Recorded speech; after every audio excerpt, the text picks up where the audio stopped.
ENGIE, sua melhor parceira no mercado livre de energia. Olá, sejam todos bem-vindos a mais um bate-papo com especialistas sobre o mercado livre de energia. Eu sou Tereza Morrone e hoje nosso tema é competitividade e empreendedorismo. Vamos saber como a transição energética e o mercado livre de energia podem impactar os diferentes setores da sociedade e saber quais são as soluções que estão disponíveis para tornar a energia mais acessível a todos. A gente sabe que a transição energética representa uma jornada complexa, porém vital, rumo a um futuro mais sustentável. Os desafios são reais, mas as oportunidades de moldar um cenário de energia limpa, eficiente e resiliente são igualmente relevantes. E como isso influencia no empreendedorismo e na competitividade é o que vamos saber com nossos convidados, que tenho a honra de receber. Dou boas-vindas ao gerente de comercialização de energia da ENGIE Brasil Energia, Maury Garret. Muito obrigado pelo convite, participar desse videocast. E hoje, além de falar de energia, que é um grande prazer sempre, ainda mais com a Fabiola, uma das maiores especialistas do setor de energia do Brasil. Também com a gente está a Fabiola Sena, cofundadora da Rede Energia, Escola para o Mercado de Energia e fundadora da F7 Consultoria em Energia. Muito bem-vinda! Obrigada pelo convite da ENGIE. Vai ser um prazer conversar sobre esse tema tão relevante, transição energética, oportunidades, negócios. É um prazer. Obrigada. Imagina, obrigada a vocês. Então, vamos lá. Bom, antes de qualquer coisa, gente, eu gostaria que vocês pudessem contextualizar alguns termos que vão ser a base da nossa conversa de hoje. E para começar, eu gostaria que vocês explicassem a diferença entre matriz energética e matriz elétrica, já que elas são distintas em relação à composição e fontes de energia, correto? Exatamente. Se eu puder começar e depois o Maurício, se quiser complementar. Obrigada, Teca. Bem, quando a gente fala de matriz energética de um país, a gente está falando de todas as fontes que são utilizadas para suprir as necessidades de energia desse país. Então, por exemplo, os energéticos usados para abastecer toda a frota de veículos do país, e aí a gente pode lembrar o que tem lá no posto de gasolina, Tem diesel, gasolina, GNV, álcool, energia elétrica, agora a gente também tem veículos elétricos, Todos os energéticos também usados para produção industrial, e aí inclui energia elétrica, carvão mineral, coque, gás natural, biomassa, todos os energéticos também usados para as residências e para os comércios, como energia elétrica, gás natural e lenha. Então, vejam, é muito mais amplo. Já a matriz elétrica, ela é formada pelo conjunto de fontes utilizadas somente para produzir a energia elétrica. Então, o que isso na prática significa? Que a matriz elétrica, ela está dentro da matriz energética. E aí, quando a gente fala em fontes, e aí a gente pode falar em fontes tanto da matriz energética quanto da matriz elétrica, a gente basicamente divide em dois grandes grupos: as fontes renováveis e as fontes não renováveis. As principais fontes de energia que são não renováveis são o carvão mineral, o petróleo, o gás natural e o urânio. Já as principais fontes que são consideradas renováveis são hidrelétrica, eólica, biomassa e solar. E aí, falando rapidamente de números, enquanto a matriz energética do Brasil é cerca de estou falando de energética do Brasil, é cerca de 50% renovável, a matriz do mundo é apenas 15% renovável. Então, vejam que o Brasil está muito na frente do resto do mundo. Já a matriz elétrica brasileira, e aí a gente pode eventualmente considerar a matriz elétrica de capacidade instalada ou de geração, aqui eu vou falar da capacidade instalada, é cerca de 85% renovável. E aí, quando a gente olha na matriz elétrica do mundo, ela é apenas 30% renovável. Então, como a gente vê, o Brasil realmente está muito na frente do resto do mundo. Excelente. Maury, você gostaria de complementar? A resposta foi bem completa, Eu acredito que, como a Fabiola já colocou, o Brasil está muito na frente e o Brasil está já hoje, atualmente, acima das metas de vários países desenvolvidos em relação a sua matriz energética verde, né, com energia renovável e fontes não poluidoras. Muito bem. Como você mesmo disse, Mauri, o Brasil tem grande vantagem frente aos demais países do mundo, né, Fabiola? E por isso é reconhecido como líder em energias renováveis. O que a transição energética e o mercado livre de energia tem a ver com isso? E aqui eu peço para que vocês reforcem de forma bem breve o conceito de cada um desses termos, por favor. Quem gostaria de começar? Bem, posso começar então, Fabiola? Bem, a transição energética, ela é um termo usado para vários fatores, várias coisas, mas ela é relativamente simples, né? Basicamente, é uma transição de uma energia de maior emissão de carbono para baixo carbono. Então, nós estamos aqui num processo global, cada vez mais gerando energia limpa, seja energia hidrelétrica, eólica, solar, e carros elétricos vêm nessa onda. Hidrogênio verde, né? Uma das novidades que está vindo por aí. E, bem, o Brasil, de novo, né, muito feliz, está liderando isso globalmente, desde várias décadas, né, com hidrelétricas, e mais recentemente com eólica, solar, biomassa, PCA gás. E daí é onde entra o mercado livre, né, o mercado livre nisso. O mercado livre é um ambiente de contratação onde empresas podem comprar energia diretamente do seu fornecedor, pode escolher o seu fornecedor, e pode economizar, né? Pode reduzir o seu custo de energia, e tornando ela muito mais competitiva, né? Que acho que é um tema que está cada vez mais na moda, né? As empresas têm que se tornar competitiva buscando alternativas. Então, o Mercado Livre dá a ela a oportunidade de comprar energia verde, aproveitando, né, da transição energética. Aqui no Brasil, muitos investimentos em eólica e solar, além de outros investimentos no passado em hidrelétricas, e economizando. Então, é um ganha-ganha, né, essa questão de transição energética e o mercado livre no Brasil. Muito bem. Fabiola? Eu só queria complementar que essa não é a primeira transição energética que o mundo está passando, tá? A gente já migrou lá no passado da lenha para o carvão e depois do carvão para o petróleo. Então, essas transições passadas foram motivadas sobretudo por fatores econômicos. O que isso significa? Que a lenha perdeu competitividade econômica para o carvão, que, por sua vez, depois perdeu a competitividade para o petróleo. E essa transição que a gente está vivendo agora, né, essa da descarbonização, ela não é motivada por um racional econômico como as anteriores. A transição que a gente está vivendo agora é motivada principalmente pelos impactos da ação humana sobre o clima. E eu só queria explorar bem rapidinho dois fatores que contribuíram muito para que essa transição energética de hoje, essa rumo à descarbonização, fosse tão falada, né? O primeiro é que os grandes fundos de ativos, os grandes donos do dinheiro, né, que investem em diversas empresas e segmentos da indústria no mundo inteiro, talvez o mais conhecido seja o BlackRock, esses fundos eles têm entendido que o risco ambiental e climático é um risco do negócio.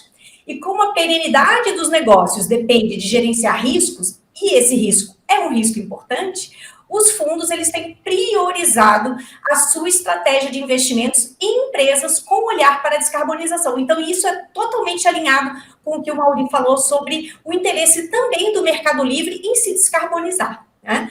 E outro ponto que vale a pena a gente ressaltar aqui também foi o recente conflito entre a Rússia e a Ucrânia, que deixou a Europa em alerta sobre o seu alto grau de dependência do gás russo, né? Então, isso realmente acelerou muito as estratégias dos países europeus rumo a outras fontes energéticas que não as fósseis.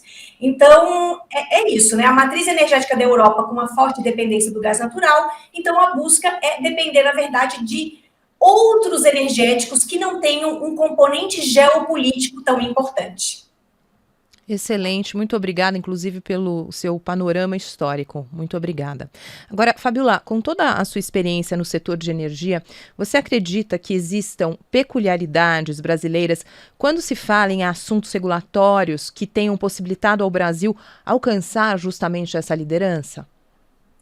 Bem, o Brasil ele tem uma diversidade muito grande de fontes renováveis que a gente não encontra em nenhum outro país, né? Então a gente aqui tem água em abundância, muitos rios, muita água, os melhores ventos do mundo, o sol praticamente está em todas as regiões do país e também a gente tem muita biomassa, sobretudo por a gente ter um dos maiores setores agropecuários do mundo. Então, vamos dizer assim, que fica fácil a gente alcançar a liderança em uma matriz elétrica renovável e também a energética, já que a gente tem tantos recursos naturais. Mas acho que vale a pena a gente falar que, ainda assim, a gente precisou, no passado, né, se apoiar no desenho regulatório e em algumas ações de política energética para ultrapassar alguns desafios de competitividade. Então, principalmente quando uma tecnologia está nascendo, ainda está se desenvolvendo, está ainda embrionária, e ainda não é possível a gente ter uma competição, ela ainda não é competitiva, o preço dela ainda não é atrativo ao mercado, o desenho regulatório pode contribuir muito para trazer condições mais benéficas para determinada fonte. Então, só para trazer aqui um exemplo, né? No nosso passado, a gente teve o PROINFA, que foi criado em 2002 e fomentou o desenvolvimento das primeiras usinas eólicas, biomassa e PCH do Brasil. Então, a gente teve leilões segmentados por fontes e com preços diferentes para cada uma dessas fontes, e até mesmo os contratos, eles eram diferenciados por tipo de fonte. Então, essas ações de política pública que vão conceder algum tipo de incentivo, né, é importante que a gente divulgue esses impactos para a sociedade. É importante que a sociedade entenda os resultados dessas políticas, né? Então, essas análises desses resultados têm que avaliar, por exemplo, as consequências econômicas, sociais, do desenvolvimento, maturidade da tecnologia e até mesmo ambientais da implementação dessas medidas. Então, a regulação, basicamente, ela pode acelerar, ela pode ser um grande catalisador de uma tecnologia. Tá. Agora, a próxima pergunta é para os dois, tá? Com certeza existem impactos positivos e negativos nesse processo todo, né, gente? Então, eu queria que vocês citassem alguns e dizer como cada um deles influencia no desenvolvimento sustentável do nosso país. Bem, vou começar respondendo essa daqui, então. Felizmente, né, os aspectos positivos são bem maiores, né? Acho que essa é a notícia boa. Não são os únicos, tem alguns aspectos negativos. Mas o primeiro, que já estamos falando bastante, é diversificar a nossa matriz de energia com energia sustentável, uma energia mais descarbonizada, né? Isso é uma grande vantagem. E o segundo, né, que aqui também reforçando, são energias muito mais competitivas e torna, inclusive, não só para as empresas que já estão no Brasil, mas torna o Brasil mais competitivo, porque a energia é um dos principais insumos para muitas das indústrias. Então, no Brasil, um custo de energia mais baixo atrai mais investimento externo, né? Aqui estamos falando dos aspectos positivos. Um dos aspectos negativos, né, infelizmente, a energia eólica e solar, a gente chama que elas são intermitentes, elas não geram a todo momento, né? A gente precisa do vento, precisa do sol, então a gente precisa calibrar, né, essas novas fontes de energia, que é eólica e solar, com energia hidrelétrica, com alguma termoelétrica, para balancear o sistema e garantir o fornecimento de energia para toda a nossa população. Fabíola, você gostaria de complementar? Eu gostaria de trazer aqui o exemplo dos leilões para a expansão do nosso sistema de geração. E aí a gente vai olhar os dois lados, o lado positivo e o lado negativo. Esses leilões, eles foram super exitosos de 2004 até 2019, mais ou menos. Então, a compra de energia pelas distribuidoras foi feita de forma coordenada e centralizada por meio desses leilões. E foi super importante para garantir o que a gente chama de bancabilidade dessas novas usinas que entraram ao longo desses 15 anos. Então, os contratos resultantes desses leilões eram contratos de muito longo prazo, de 20, 30 anos, e foram super essenciais para garantir o financiamento desses projetos junto aos bancos de fomento, que emprestam dinheiro para os investidores, como é o caso do BNDES e do BNB. Bem, o lado negativo, né, o lado amargo, vamos dizer, desses contratos, é que justamente por serem contratos tão longos, isso acabou dificultando que o Brasil pudesse ter a sua abertura do mercado livre para mais consumidores. Então, esses leilões significaram uma compra de energia obrigatória pelas distribuidoras, que, na verdade, elas acabam tendo dificuldade em se desvencilhar dessa energia no caso de migração. Então, o lado bom é que a gente conseguiu expandir muito o Brasil por conta da característica desses leilões e desses contratos. O lado ruim é por serem contratos muito pesados do ponto de vista de tempo, eles acabaram atrasando um pouco a nossa dinâmica da abertura para o mercado livre. Mauri, quando falamos de impactos nos diferentes setores da sociedade, o que essa liderança em energia renovável significa? O que realmente traz de diferencial para a sociedade? Bem, excelente pergunta, porque até agora falamos muito aqui da descarbonização, de economia para os novos clientes que estão comprando essa energia renovável, mas e a sociedade, né, o resto da sociedade? Nós temos, com todo esse investimento que é feito, né, em geração de energia, a gente está falando aqui em dezenas, centenas de bilhões de reais em novos projetos. E onde estão esses novos projetos? Né? Eles estão majoritariamente no interior do Nordeste. Né? Então, levando desenvolvimento, levando geração de emprego, seja na construção das usinas, na operação das usinas e também nas suas fábricas, né? Fábricas para produzir todo esse material. Então, acho que aqui é muito desenvolvimento, muitos projetos sociais das empresas que estão envolvidas, como é o caso da ENGIE. Então, a gente está, por exemplo, na região de Umburana, Centro-Sé, na Bahia, é uma região com muita pobreza. Estamos fazendo muitos projetos sociais, projetos de treinamento para as mulheres poderem trabalhar, né, nas usinas, seja na construção, seja na operação.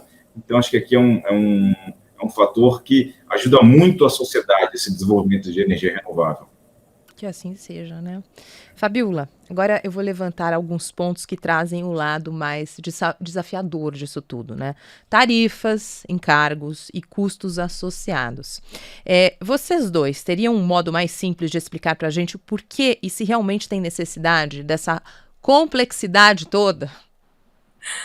Eu vou tentar simplificar um pouco aqui para a nossa audiência. Vamos tentar aqui fazer um caso bem próximo a quem está aí em casa ouvindo o videocast. Então, vamos lá. Você aí paga uma conta de luz para a sua distribuidora local, certo?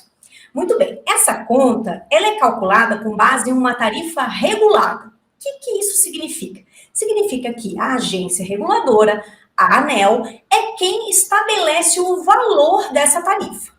Então, voltando à sua conta de luz, ela tem basicamente aí 4 grandes pedaços. Tem um pedaço que se chama energia, tem um pedaço que se chama fio, tem um pedaço que se chama encargos e o último são os impostos. Aqui a gente vai focar em 3. Vamos esquecer os impostos, embora eles sejam parte importante da conta de luz, vamos focar aqui em 3. Energia, fio e encargos. Bem, a parte fio e a parte encargos seriam exatamente as mesmas se você pudesse comprar energia, por exemplo, da ENGIE, de quem você quisesse, tá? Então, o que acontece com um pedaço de energia que você paga aí na sua conta de luz?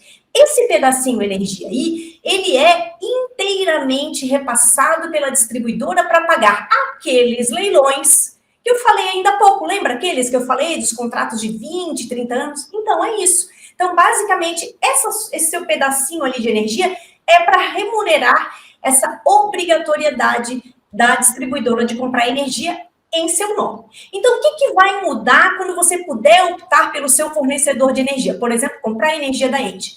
Em vez de você pegar e pagar aquele pedacinho de energia dentro da sua tarifa, você vai poder negociar esse preço com o seu fornecedor. Mas lembre, o fio e o encargo, eles vão permanecer exatamente os mesmos. Afinal, o fio é para pagar toda a rede de transmissão em alta tensão até as subestações e postes da distribuidora. Então, independe se você está comprando energia no Mercado Livre ou da distribuidora, você tem que remunerar esse fio. E os encargos? Bem, os encargos, gente, é um mundo bem mais complexo, mas boa parte deles são justamente para pagar aquelas políticas públicas que eu falei anteriormente. Lembra que eu comentei sobre o exemplo do Proinf? Então, ele é um tipo de política pública que a gente paga por meio desses encargos. Ele é um, tem muitos outros. nem só de complexidade vive o setor de energia. São muitas as soluções que buscam tornar a energia muito mais acessível para os consumidores. Vamos falar sobre isso agora? E o que vocês podem nos dar de exemplos? Bem, aqui no Brasil, né, o Mercado Livre já começou faz 20 anos, né, um pouco, mais ou menos isso, e começou com os grandes consumidores. Então, eles já estão se beneficiando de descontos na sua tarifa de energia, no seu custo de energia, há bastante tempo. E agora o mercado está se abrindo, né? Abrindo para consumidores de alta tensão, a partir de 2024, e esperamos que a partir de 2026, também começando a abrir o mercado de energia, o mercado livre de energia, para consumidores de baixa tensão. Então, isso vai tornar o mercado muito mais dinâmico, né? Uma abertura, a gente está falando, como aconteceu com o setor de telecomunicações aí no início dos anos 2000. Então, nós da ENGIE e o mercado como um todo está preparando diversos produtos, diversas soluções para atender cada setor, cada empresa de maneira diferente, tornando o processo, né, todo muito mais fácil. Para migrar no Mercado Livre, no modelo tradicional, ele é complexo, requer tem uma série de burocracias. Então, nosso papel aqui é desenvolver um produto, nós desenvolvemos um produto Economiza, que torna muito fácil, né, migrar para o Mercado Livre, paga uma fatura a mais, mas tem todo um pacote aqui que simplifica. E com isso, né, hoje a gente está chegando aí a descontos de 20%, 30% para quem está migrando do Mercado Livre com a ENGIE, dependendo do seu estado, da sua distribuidora. Então, aqui acho que é um dos grandes vantagens aqui nos novos produtos, novas soluções para a energia. Então, Mauri, a gente chega à conclusão que, num modo geral, o brasileiro deve se orgulhar de como está essa trajetória completa que envolve o mercado livre de energia e transição energética?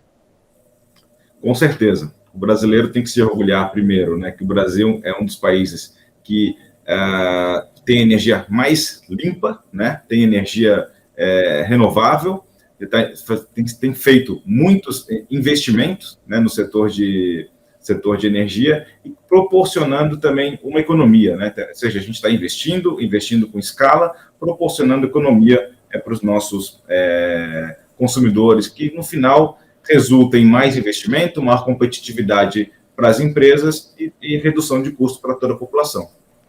Obrigada, Mauri. Fabiola, o que você acha sobre isso? Eu concordo totalmente com o Mauri. A transição energética que o mundo está buscando fazer, a gente já fez pelo Brasil há muito tempo. Então, eu vejo que a gente pode se orgulhar, com certeza, mas claro que ainda há espaço, sobretudo no tocante à transição energética da indústria, ou seja, a descarbonização da indústria. E aqui eu gostaria de falar de dois principais vetores. O primeiro é eletrificar processos que são eletrificáveis. E o segundo é usar hidrogênio limpo na descarbonização dos setores difíceis de serem eletrificados, como é o caso de transporte de cargas pesado, como é o caso do naval e também rodoviário, a aviação e as indústrias de siderurgia, metalurgia, fertilizantes e mineração. E aí, com relação ao Mercado Livre, eu acredito que a gente realmente tem todas as condições de democratizar o acesso aí a mais consumidores, cuidando aí para que o nosso reloginho suíço, né, que são as regras, a regulamentação do nosso setor, não entre em descompasso.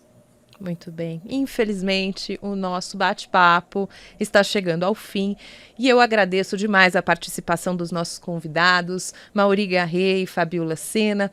Agora eu gostaria que vocês deixassem as considerações finais de vocês. Fabiola, por favor. Obrigada, Teca. Obrigada, Mauri, pela oportunidade. Foi um prazer. É importante a gente entender que o Brasil ele é líder realmente em uma matriz limpa, mas que a gente não pode deitar em berço esplêndido, né? A gente realmente tem que manter aí a nossa indústria na linha de se descarbonizar. Tem muita coisa para fazer, tenho certeza que a ENGIE tem muitas soluções aí em várias linhas para atender a indústria. E é isso, vamos em frente. O Brasil é um país realmente pródigo em muitos recursos naturais e fico à disposição aí para o próximo videocast da ENGIE. Obrigada. Mauri? Bem, Teca, Fabiola, muito obrigado aqui pela oportunidade de falar um pouco mais. Então, estamos vivendo esse momento de transição, né, proporcionando para que várias empresas, por exemplo, a padaria, o posto de gasolina, fábricas, quem ainda não migrou para o Mercado Livre, quem ainda não conhece o Mercado Livre, vai ouvir falar em breve, seja principalmente através da Engie, né? A gente está querendo popularizar o Mercado Livre para todo mundo que possa migrar, e ficamos aqui à disposição para receber, né, conversar com todo mundo que tem interesse no Mercado Livre. Muito obrigado. Muito obrigada a vocês dois novamente. E para você que nos acompanhou até agora, agradeço demais a atenção e reforço aqui os sites para que você não fique com nenhuma dúvida entre números, pesquisas, serviços, sobre tudo que falamos agora, e principalmente, se você se interessou, confira as vantagens de optar pelo Mercado Livre de Energia. Acesse lá, engie.com.br/Mercado Livre. Eu sou Tereza Morrone e espero encontrar a todos vocês em breve. Até a próxima. Engie, sua melhor parceira no mercado livre de energia.